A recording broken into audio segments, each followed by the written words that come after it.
যে গোবর নিয়ে ভারতীয়দের গর্বের শেষ নেই, সেই নোংরা গোবরই এখন বদলে দিচ্ছে দেশটির অর্থনীতির চাকা।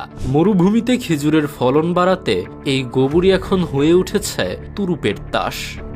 শুধুমাত্র গোবর বেচেই ভারত 2023-24 সালে আয় করেছে 400 কোটি টাকারও বেশি। সাধারণ চোখে যা কেবলই বর্জ্য, আন্তর্জাতিক বাজারে তাই এখন মহামূল্যবান পণ্য। অবিশ্বাস্য মনে হলেও সত্য, মধ্যপ্রাচ্যের মরুভূমির দেশগুলো এখন জাহাজ বোঝাই করে ভারত থেকে কিনছে শত শত টন গোবর। মূলত জৈব কৃষিতে বিপ্লব ঘটাতে কুয়েত, সংযুক্ত আরব আমিরাত এবং সৌদির মতো দেশগুলো এই আমদানিতে ঝুঁকছে। মরুভূমির বালিতে রাসায়নিক সার দ্রুত কার্যকারিতা হারালেও এই প্রাকৃতিক সার মাটির পানি ধারণ ক্ষমতা বাড়িয়ে দেয় কয়েক গুণ, যা খেজুর বাগানগুলোর উর্বরতাও ধরে রাখে।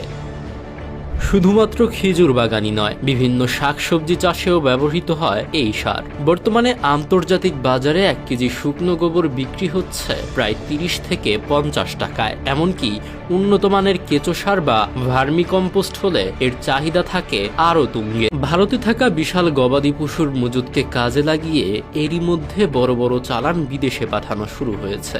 বাংলাদেশের পশুপালন খাতকেও যদি সঠিকভাবে প্রক্রিয়াজাতকরণের আওতায় আনা যায়, তবে খুলে যেতে পারে বৈদেশিক আয়ের এক বিশাল দুয়ার।